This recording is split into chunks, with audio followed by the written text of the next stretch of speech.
Hi, how are you, my younger brothers? I'm your elder brother, Kiran Roy. Today, bringing to you a very brilliant topic: how to break generational curse. You will see many people saying that I am suffering through a generational curse. It might be a generational curse of poverty, it might be a generational curse of one particular business which they don't want to do. It can be just about anything. It can be just about anything which has been inherited. It can be some skill set which they did not choose but which had been passed on from generations to generations. For example, my father, he was born, as in my forefathers were all rich zamindars from West Bengal. They all were having gold businesses which has been passed on from generations to generations. The land, the gold, so they were like very rich, like landowners basically.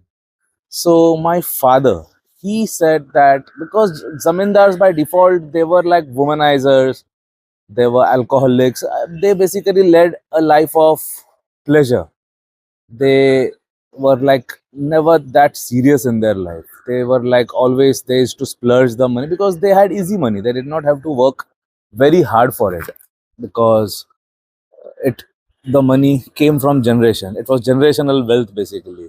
And even if they did not work, just by the just by that land, they would like get lots of money in rent, just by the gold business, which is not which for which they did not have to work very hard. They would like make big money, very big money. But my father, he was completely different minded. Like, he was a disciplined mind. He was like, I will only take what is, I mean, I only want the money which I earn from my hard work. I only want the money which I have made right from scratch. So he left everything. He told his father, I don't want a single rupee from you. Whatever destiny I will be making of my own. I don't want a single rupee. I don't want any help from you. I don't want anything associated with all of you. You guys can keep my share. You guys can. My father told him that you can give my share to all the other sons, but I don't require anything. So at a very young age, he ran away from his home. He came to Mumbai to start his business. So from scratch, he started working. He used to stay in a hut basically in the foothills of Vikhroli. Not foothills, like hillocks. There are these hillocks which we called as Dongar. So there he used to stay. Then he moved on to the balcony of one of his relatives, because that relative's wife had gone to his hometown for 2 months. So that relative had said that you can use my balcony, not the room. The balcony you can use. So whenever it used to rain, he used to stand up and he used to like stand in a corner until the rain used to pass. So went through lots of struggle actually he had to go through. And same time he was working as an electrician. He used to go to others homes to fix the lighting, but simultaneously he started giving exams and started like upgrading his education. So soon he completed he finished he gave his supervisor's license, with which he could supervise the electrical work which is going on. And soon he became a supervisor. Then he did his engineering as well of his own, and then he got the job of an electrical engineer. And he was like so charged up that he was so hell-bent on getting out of the generational curse that it showed in his eyes, it showed in his work. He was obsessed with his work. And seeing that one top electrical contractor of Maharashtra, he saw his talent, he saw the fire in his eyes, and he told him, I have a big project abroad. I'm appointing you. You go there, completely take care of that project. I'm sending you as a chief electrical engineer, as a project in charge. He went there. In a few years, he completed and handed over the project with such good results that his name became, I mean, the clients were so happy with his work that when he came to Mumbai, they directly gave the projects to him. Said, I am not giving it through the owner of your company. I'm directly giving it to you. You take the contract now. And like that, he was so good in his work that he became the topmost in his field in Maharashtra. He ended up being a topmost industrialist, topmost contractor from Maharashtra. So that is his story. But my point is, why was that possible? That was possible because he had that fire in his belly to get out of that generational curse. He did not he did not settle for mediocrity, which saw all his generations getting. Like all were like rich zamindars. They did not have to do anything. As in, they got the. I mean, from by default, it had the wealth, the land, the gold. It had been passing on from generations to generations, for which nobody had to do anything. That's why everybody were leading a life of pleasure, womanizing, gambling, smokes, drinks, everything. So that was not the life which he wanted, because he was completely against. Because since childhood he saw no people drinking, people gambling, people smoking, and he did. And his father and all, they used to have those hookahs which the rich zamindars used to have. So since childhood, he did not like that. He had a hatred. He had developed a hatred for all this. So that's the reason why, since childhood, he even told us, like we, the children, that you should not drink. You are not going to smoke. That same thing he did. But that's not the point today. Our point is how to get out of that generational curse. So he had that deep fire that I am going to change my destiny. I am going to change that generational curse, and he successfully did it. So that is what I'm going to explain you in this video today. If you get any value from my video, you can consider giving a super thanks. The entire proceeds will go to the orphan kids of Chembur Children's Home. You can also book a 1:1 by DMing me in Instagram. And if you wish to give any direct benefit to me, you can drop a 5-star review in my Google page for Guitar Hall or Kiran Roy's Guitar Studio. Both are mine.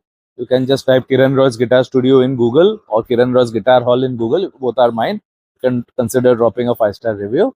So you can also take my Be Millionaire course, which I have already started in my English channel. That is going to take your business to the next level. So I'll be giving you more points. We'll now delve deeper into this point. So are you living a life which you did not choose? Are you stuck in generational trauma? Are you stuck in the cycle of repetition which your forefathers had done? Are you forced to do things which you were not supposed to do or which you were not inclined towards? Are you like, are you being forced upon on doing the things which you never wanted to do, but since you belong to that particular caste or belong to that particular creed, you have to do that because your caste or your forefathers had done that in the past. So if that is the, if you're saying yes to any of these, then you are a product of your generational curse. So it can be anything basically. If you ask me what's the generational curse is something which you have inherited. It can be bad genetics. There are many people who say I have bad genetics, that's why I cannot, that's why I don't have a good physique. So I'm just giving an example, because how to break the generational curse is what my subject is all about today, for which I gave you the biggest example, and that was of my father. He broke that generational curse and came out of that loop by his sheer iron-willed dedication and hard work. No two ways about it, nothing else. Like, because from scratch, without any parental support, without any help, he built such a huge empire that I don't want to boast, but like it's very huge, very huge. Like, he has built such a huge empire that even if the next few generations of mine doesn't work, it would be absolutely fine. It's that huge. So that's what I meant by saying that that was the power of his sheer will, that iron will, which he had decided that I'm going to break that curse and I'm going to build my own empire. I'm going to change my generational curse and I'm going to pave the way for my future generations. That was his plan, and he has succeeded big time. And in fact, the problem now is that since I happen to be his blood, so even I changed. I did not follow his path. I made my own field because I also possess his same rebellious blood. That same, I wanted to break that mold. So though though he had chosen my future, that I have to look after his business, I did not do that, because I myself wanted to start my thing right from scratch, which I did. I asked you to drop a review, remember? So it's that same thing which I had started in 1998, Guitar Hall, my academy, which I had started because I did not want to get into my father's business. I wanted to do whatever it is, however it is, right from scratch, with my name on it. I wanted myself to get the credit for it, not my father, because had I got into my father's business. It's he who did all the hard work. It's he who brought it up to that level. He deserves all the accolades. But if I'm doing that, or even if I'm looking after that, I will never get that credit. I will never get that satisfaction of building something right from scratch. And that was exactly what I wanted. So that was the reason why I chose not to get into that. And plus, I was always an artist. An artist can never do a mechanical job, as in that's a mechanical business, as in like a machine you have to work. Whereas I'm an artist. I function with creativity. Even right now, I'm building video. I have to use my creativity to express whatever am expressing. You're getting the idea. So that's why I also broke it. Even I decided to break that generational curse, if you call it. Though it was not a curse. It was not a curse. It was a blessing actually. But I chose to make my own thing. I decided to walk my own path. I did not want to go through that. So suppose if you are forced upon something. For example, I was reading one article by Ranbir Kapoor, in which he had said that I have this generational curse of alcoholism. So I am easily swayed by alcohol. I cannot give it up. Once I start drinking, I cannot stop. The reporter asked him why. He was saying it's a generational curse. We Kapoors, we are like completely having this curse of alcoholism. Like once we start, we cannot stop, and all of us are whoever are born in the Kapoor family are all born alcoholics. That's what he had said. So this is also another example of a generational curse. If you ask me, alcoholism, then laziness, like my father, like my grandfathers, what he had seen, all were lazy because everybody had big time money, all were like rich without doing anything, they were having money. So laziness was a part. Then gluttony comes from that. Then gambling comes from generational curse. Then doing something which you don't want to do. For example, there in Indian society, as per the caste system is graded as per the work that you do. For example, if somebody lays bricks, they belong to one particular caste. Even their children will do that same. If somebody cleans the drains, they belong to one particular community. Even their entire lineage will be interested with that same work. So the list goes on. If somebody is a gardener, if somebody is a cobbler, it keeps on going. Somebody is a potter, they are called as kumbhar. They do that same work. So but now today at this digital age, now they don't, suppose if somebody doesn't want to work, I mean, somebody doesn't want to do that same work which their forefathers had been passing on from generations to generations, he happens to be stuck in that generational curse. So that's what I'm explaining. What is a generational curse? So he's a perfect example of a person who's stuck in a generational curse. Ranbir Kapoor's example I gave, what he said that I have this generational curse. So that is also a perfect example, I would say, of being stuck in a generational curse, because yes, their family are known for their alcoholism. So when he said that I have this generational curse, I don't deny that. He was completely right when he said that I am stuck in a generational curse. So till now, what I'm trying to make your concept clear about what is a generational curse. So I hope you have understood what is a generational curse. Before I proceed further, even if you haven't understood, you can comment. I will give you more details. But for now, I'm proceeding further with my next point. Now that you have identified what is a generational curse, now you understood what is a generational curse. Now I'm going ahead with the next point. Now suppose if you happen to be stuck in a generational curse and you want to get out of it, like my father did. Because Ranbir Kapoor, from my knowledge, he could not get out of it because he still drinks. From what I know, from what what has been portrayed in the media, so he's a clear case of a person who's still stuck in his generational curse of alcoholism. But my father is the perfect example of a person who has broken his generational curse by his hard work. So now, suppose if you are a person who needs to break free of his generational curse, then what would be the steps? So coming to that, my first point is awareness. You need to know what you need to change. If you don't know, suppose if you don't know only what you want to change, then what will you change in that case? So my first point is awareness. You first need to identify what is it that I need to change. For example, since I gave you Ranbir Kapoor's example, his awareness, it was quite evident that he was aware about his generational curse, which was alcoholism, because his father was a big time alcoholic till his last breath, like until his last few days also. From what I had read, he was like big time into alcohol. So they were all dependent on alcohol. So when Ranbir Kapoor said that alcoholism runs in my family as a generational curse, he was aware. So first thing is you first need to be aware of about what is that generational curse you are suffering from. So it can be alcoholism, which is the case with Ranbir Kapoor. Then in majority of the cases which I have seen, it happens to be poverty.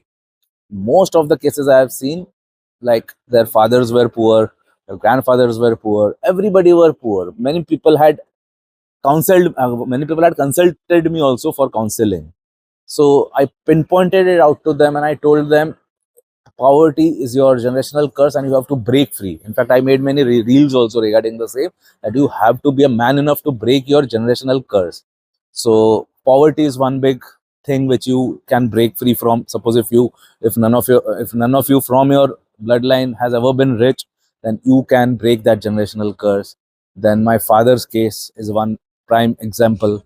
Though they were not poor, but he wanted to break free from that generational curse of laziness, splurging, gluttony, womanizing, drinking, eating, like everything of that sort. He wanted a disciplined life. How like warriors, like army men, how army men lead their lives with discipline. So because he was a tough taskmaster, that's why he succeeded so much in his business, because he was like hugely and highly disciplined. In fact, I also got a few attributes. That's why today even I am leading such a disciplined life. Though I was equally rebellious, I was equally the opposite at one point in time. But now even I am leading that same life because I got the genes from him and it was easy for me to make that transition. So that was his. So first is you need to be aware, because suppose if you don't know what it is, against what will you take action? You have to take action against something. For example, Ranbir Kapoor knows it's alcoholism, so he will have to take action against alcoholism. My father knew that it was that rich zamindar lifestyle which he did not want us, the next generations, to have. So that's why he changed the track completely and he settled in Mumbai, came like all the way from West Bengal, because he was from a small town in West Bengal, not even Calcutta city. He was from a small town inside in the interiors of West Bengal. So he did not want his future generations to be based there. So that's why, like 50 years before itself, he came here, he built his empire. So everything, we have like lots of things here. We have 4 flats, 4 shops, like many things we have here. So he built his empire, his properties, everything we have here now. So we don't have anybody, nothing, zero, anything in West Bengal or in Calcutta now, because that was his vision, that he wanted to break that generational curse of just being rich zamindars in his hometown. He did not want that. So now neither can I call myself a zamindar, because he cut that link completely. Suppose hadn't he cut, then even I would have been a rich zamindar today. Suppose, I'm just giving an example. But since he cut the umbilical cord, so we have like me, my brothers, sisters, we have nothing to do with that past lineage of his. You are getting the connection, what I'm trying to say. So firstly, finding the link about what you have to cut, that is necessary, because my father had cut that cord. So now I'm a musician. My father is an industrialist, though technically even I'm an industrialist because I have a guitar factory. So technically you can consider me also as an industrialist. So my father, me, I have that distinction of being an artist plus an entrepreneur. That's why I've been given the title rockstar entrepreneur by Your Story. You can just type rockstar entrepreneur Kiran in Google, you will get my entire article, the details you will get. So first step, as I said, is finding it out. And once you find it out, you have to say yourself, you have to declare it to yourself that ends now. I've had enough. My bloodline has had enough. Now I'm not going to take it anymore. From tomorrow till the end of eternity, that's never going to run in my bloodline. I'm going to change it. I'm breaking the cord right now. Once you have identified, you have to say and you have to declare that it ends now, because my father had said that same thing to his mother and his father, that I end it here. I am going to build my own destiny. My children won't have anything to do with your bloodline. It is going to be completely different. And that's what, as I said, that's exactly what happened. So that same thing you will have to declare everywhere, not just in your mind, but everywhere, that my generational curse ends here. Once you identified, all right, that's why I said it's imperative that you need to identify that first. Once you've done the identifying job, you have to declare that it ends now. Once you've declared and once you made that mindset that it stops here, you have to start your work on a war footing, which I'll be guiding you step by step now. So the next step now, crucial step, is to rewrite the script. You're now going to rewrite the script. How? Firstly, you have to see what your parents used to do regarding one situation. For example, since all my topics are no holds barred with real life examples, I'll give you a real life example. In my entire 44 years, my father never told me that I love you. He did not say that to any of my brothers or sisters also, but my younger brother, he was his pet, so he told him many times. But to me, I was always the black sheep of the family. I was always having a mind. Since I was having a mind of my own, I was never his favorite because he was an alpha. He was a tough taskmaster. He always wanted people to follow him. That's why he could become so successful. Though he became very successful in his industries, but he sucked equally in the family front, at least with me. Though because my brother, younger brother, he was always a follower. Like he was a passive guy. He was never like me. He's completely opposite of me. He always takes orders. Like he's a good boy, nice boy, the supposed nice boy, which I'm not. I'm the bad boy. So though he said that to my brother and my sister also, but he never said I love you to me in his entire life. But that is where the change begins. We have to identify the patterns which our parents did, and we have to start applying. Because right from the day my kids were born, I've been telling them I love you, something which my father never told me. So we have to study the patterns which our parents did with us, and whatever things, for example, it can be anything. I'm just giving you my example that he never said I love you to me, but I say that to my children. My parents, both mother, father, right from day one, they like decided you will have to do engineering, nothing else, and you have to look after this business. That was what was destined by them for me. But I am never going to do that with my kids. I right from day, in fact, I hate people who comes first, as I told you in my prior videos also. I hate the herd followers, the typical herd followers mentality that you have to come first in running race sports. You have to bring medals. I'm strictly against the rat race. So I told my children, you come last, you come first, you come middle, in the middle, somewhere in the middle. I don't care. Even if you come last, even if you come first, even if you don't even attend, I'm going to love you nevertheless. Come last, come first, marks. Like, in fact, I hate marks. They are very well aware that I hate marks. But what do you know the irony? They come first in class. Actually, first. I'm not saying they are amongst the top five, top three. No, number one. In sports, number one. I've made videos also regarding the same. Creativity, my nostalgia video, which I had released a few days before in my Hindi channel, that was shot, edited, conceptualized. Everything was done by my 8-year daughter. Can you imagine? That's I mean, when other kids of her age, they are playing video games, they are watching reels, she's creating videos, rock videos, proper. So that is their level of like creativity. Why? Because I never enforced anything upon them. I never said, like my father had said, you have to bring marks. He would beat me because I was very weak in maths. He would like scold me, then he even hit me many times because I used to get less marks in maths. And he said that in our business, maths is very much important. So he was like a Hitler.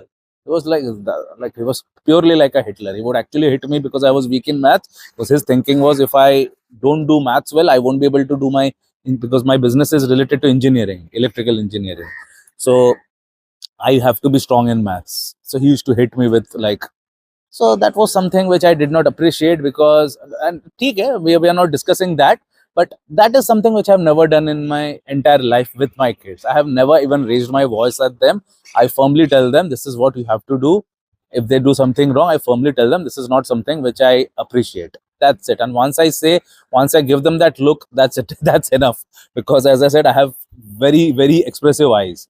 In fact, that's the reason why I always hide it behind glares, because all my emotions are evident in my eyes. I have huge bong eyes, Bengali eyes, big windows. They are like windows. Like I cannot hide anything. So even if I am angry, I make it evident with my look, which is enough for my kids. So that's what I mean to say, that first you have to identify the things which went wrong, and you have to start taking action, like the examples which I gave you. Like marks, I never asked them to chase marks. So like this, you have to first identify each and everything. Suppose if it was poverty, if your if your children are, I mean, if your parents were like very very, you have to study the science. Basically, there are lots of science which were given to you during your growing up days. You have to first decipher them, and you have to put them into action by not thinking much about that. For example, if you're, I'll give you one classic example which happened with one of my one is to one. It's a typical middle class mentality in India that you have to live within your means. Common, it's a common thing, right? It was told even to you.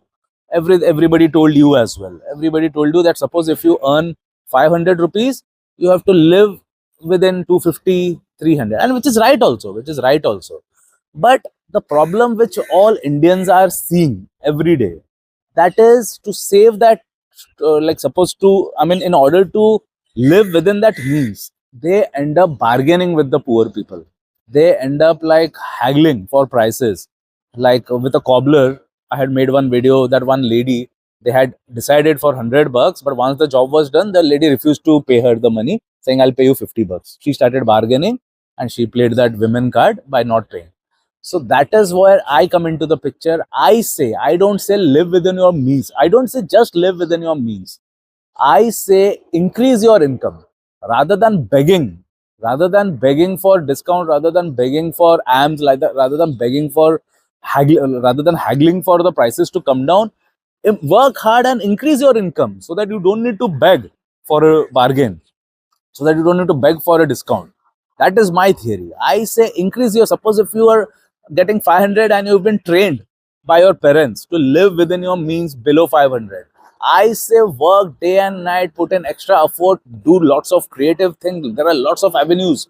Explore all the avenues, make 1000. Then you no longer need to live within your means, right? Then you can pay. You don't need to bargain, you don't need to beg. You're getting my point. So that is my theory. My theory is you just don't do blindly what has been taught to you. Don't live your life, I mean, basically live your life not the way they taught you. Do what is right, do what you believe in, and never ever beg, because just because you were like brainwashed, just because it was fed in your brains that you have to live within your means, that doesn't mean you have to beg others for a discount. Improve your lifestyle, increase your income so that you don't need to beg. That is my point number one. Hope you got the point which I'm saying. Never beg for a discount, never beg for anything. Improve your lifestyle, break free from that generational curse of begging. Make double that amount so that you never have to beg. In fact, you reach such a position that you can in fact help others. That should be your strategy. So getting the point. Be who they couldn't be, not out of rebellion, but out of evolution.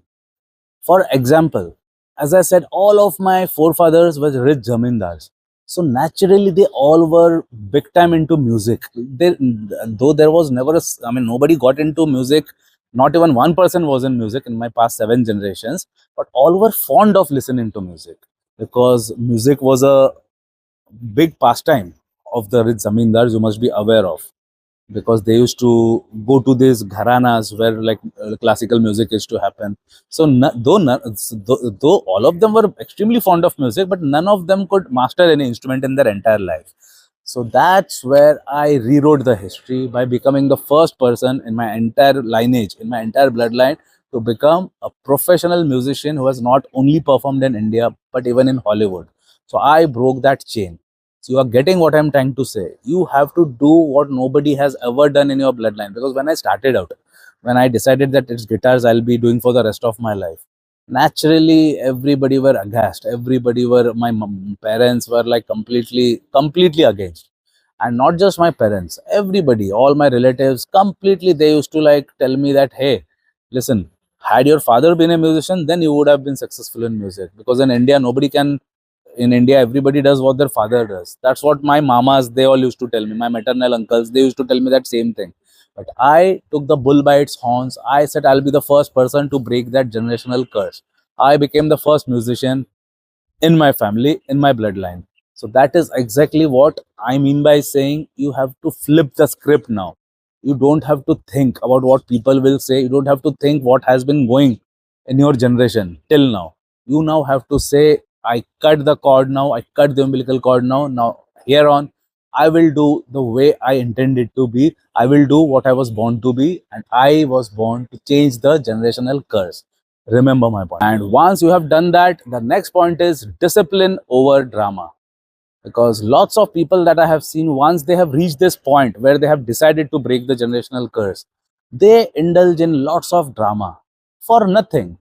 There is no need for drama. That's why I'm making a dedicated point to drive home my point that now it's only discipline in silence which should take over. There should be zero room for drama, because lots of people, they tend to become very loud. They tend to fight with everybody. They tend to justify their actions, what they are doing, that why they are not becoming a part of that generational curse. They feel the need to justify. So that's what I mean to say. You don't owe any justification to anybody. You owe justification only to your soul, which you have all the time in the world to do. But you don't have to indulge in any sort of drama. You just have to do your work silently. Because during my formative days as a guitarist, which when I had not yet started my academy, I used to, everybody was my enemy, including my teachers, my relatives, because, like, as you know, Indian society was not prepared for such a huge leap. People, they were just trained to become engineers, look after, I mean, do jobs basically. Though I belong to a business family, so in my case, it was business, but I was the only businessman in the entire class. Out of 60, 70 people, my father was the only businessman. I mean, a big businessman. There were a few guys whose father were shopkeepers, but like clearly my father had the biggest business amongst them all. So naturally it was not business which was the agenda for everybody. For everybody it was just passing out, get degrees and find jobs. That's it. And that's exactly what they are doing today. My classmates, more majority are in jobs. In fact, all of them are in jobs only. Or the ones who were shopkeepers, whose fathers were shopkeepers, they are now sitting in that shop. That's it. Nothing great. But when I declared that I won't be doing my father's business, I'll become a guitarist. I'll pursue guitars as my profession. All hell broke loose. My teachers used to taunt me that we'll be playing guitars in the railway platform, and these same classmates will come and give you money, a few coins. That's what they used to like taunt me. I used to feel very bad, but I used to have a smirk on my face, and I would say, time will say on which platform I'm going to perform, whether in the railway platform or in some other platform. And results are for all to see. I performed in the platform of Hollywood also, which not a single musician from India has ever done that till now. So that was immaterial because I was working in silence. I was very well aware of my abilities. I knew I can reach that big league. So I was always confident of my abilities by working hard, but in silence. I never showed what I am doing. And very soon results hit, because during school time only there was this intercollegiate by Horlicks. Horlicks used to have this Horlicks Whiz Kids, which is Asia's largest intercollegiate music competition basically, which incidentally even I was invited as a chief guest also just a few years back. But while I was in school, that time that intercollegiate music competition used to happen, so I had participated for that, and I won the, like, amongst all these schools I was the winner. I was declared the winner. And like, my teachers, they were, I mean, that was like a tightest slap on their faces, because as I said, I was working in silence. And when the results were out, they got the tightest slaps of their lives. They never told me anything after that.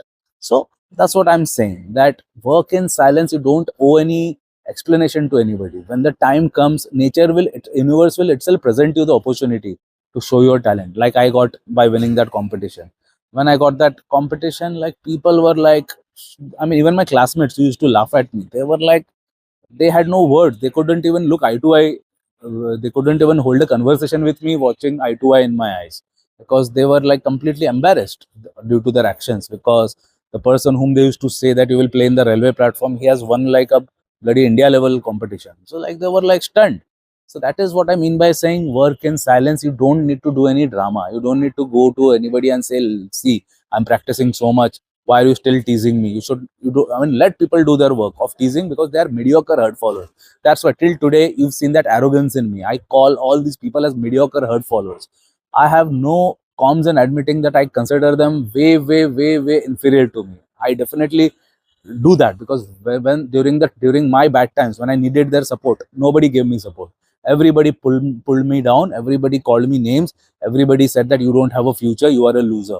So today, when I am somebody, why should I have any consideration for them? I don't. I have zero consideration from them because I am at the top now, and I look at them below like insects. And that is the attitude which even you should have. Work in silence. You don't need to give them, you don't need to abuse them, you don't need to use any slang words for them, but have that attitude that I am going to reach that level from where they are going to appear as insects to me, nothing short of insects to me. That should be your attitude, and that can only be achieved if you work in silence. So my bottom line is, no drama, no need to retaliate. Whatever people are saying, just build a stoic exterior, just build a stoic mindset. No words should bother you. Only your mission, only your purpose should matter to you like it mattered for me. Hope you got the point. My next point now is build legacy, not just escape. By that I mean, you just don't get into one field and you just escape into your own world. No ways. Build a legacy. What kind of a legacy? That even your kids feel, even your kids proudly feel like walking your path. And what is my legacy? My legacy is this which you are watching. My legacy is humanity. My legacy is self improvement. I am making males stronger. I'm bringing out that raw masculinity out of men. So what I'm doing, I'm building a legacy. I have not just disappeared in my own world because I'm very much successful in my own music business now. For those who are not aware, I have a chain of music academies, guitar showrooms. I have a guitar factory wherein we manufacture the largest guitars in Asia, basically. So you can very well imagine I have a huge empire, and I could have easily escaped away from away from the common people, but still I chose to build a legacy, not just an empire. Empire and legacy both are two different things. I have an empire, but I still chose to build a legacy. So this legacy is what you are watching me doing. I am building a legacy that even when I'm not there, my thoughts, my teaching will keep on going. Whatever I taught you, because I am the person whom you consider as an elder brother, and as an elder brother, I taught you lots of things which you have to do. Some of them are: never simp, be a masculine man, have your own have your own prestige, have your own self-respect, never drink, never smoke, don't indulge in any addictions, don't watch porn, don't indulge in gambling, like all these things. Apart from all these things, there are lots of small but very important and subtle things which I've instilled in all of you. So that is my legacy. So you're understanding what I mean by legacy, and that is the legacy which I'll be leaving in my kids as well. So you're getting my point. I'm not just escaping into my, I could have easily escaped. So escaping is not the idea. Escaping into your own life by cutting that umbilical cord is not what I mean to say. You have to cut that umbilical cord, but still you have to leave behind a legacy so that your next generations follow your footsteps. And it's not just that business which I'm talking about. Business is a personal choice. My kids can see, my father built one different business, I built one different business. Naturally, I'll only be happy if my children builds their own different path, like whatever path they want to run. So I don't want anybody to run my show. Never, not at all. But what I mean by legacy is completely different. Hope you got the point. Legacy is something which will keep on going even when I'm not there. So you be that person who leaves behind a legacy which not just others, like in my case, but even your children follows that. You're getting me idea. So that is what I'm trying to explain. So my final point today is: be the bloodline your ancestors never saw coming. So your bloodline is going to be the strongest, most talented, most powerful bloodline your entire ancestral race has ever seen. So for that, work extremely hard, work in silence, always be humble, always inculcate the teachings which I'm giving you, because we are born for greatness. By saying we, it is me along with each and every brother of mine, whoever has taken my courses, whoever are watching my videos, whoever are coming to my guitar classes to learn guitars from me, all of you come under that bracket. So when I say we, each and every one of you come under my bracket. So we are rock stars, we are warriors, we are not born to be one amongst those herd followers. Always remember, our breed, our bloodline is different. Each one of you, me, we are a team now. We are now, I'm not somebody different now. All of us are together now in this common goal. And in this common goal, we are going to work very hard, but in silence. We are going to be over, we are going to be way superior than the rest, but at the same time we are going to remain humble. We will always bow our heads in humility wherever required, though we will never bow our heads for simping. Always remember the points which I am saying. We will never ever beg for discounts. We will improve our lifestyle, we will increase our income, but we will never beg somebody else to lower the price. That is not what we do. That is against my teachings. I teach you to build your net worth in such a fashion that you never have to look at the price tag. Because in my case, whenever I go for any five-star restaurants or five-star shopping places, I never check the right side, the menu rates. Directly, I look at the left side, whatever I want, lobster, whatever the most expensive item on the, and I tell the waiter to go get it. When they bring the bill, I don't even check the bill. I just give my card, I ask him to tap it, done. I leave a 50% tip above that. So that is how I function, and that is what you have to do. Only if you behave and think like a rich person, you can become rich in the future. Always remember, because it's all a thing of mindset. You can become rich only if you have that mindset for it. Otherwise, even if you become rich, you won't be able to keep that riches. Remember, there is a different, I mean, khandani raise is different than a person who has suddenly become rich. Remember that. So always carry this abundant mindset. Always carry this rich mindset. Never behave like a poor beggar. Even if you don't have money right now, always have that mindset of a poor, of a winner, of a warrior, of a rich person. Only then, in reality, you will be attracting all these things which I'm trying to say. So hope you got my point. Be the warrior that you've always dreamt of. Work in silence, work in humility, completely destroy the simping which you see around you. Of course, there's, it's a no-brainer. You are never going to simp, but don't even allow your friends or your brothers or your relatives who are simps, call them out, because it's the simps who are causing real masculine men like us. They are giving us a bad name. So always call them out and live the life of a warrior, basically. All right. Jai Hind.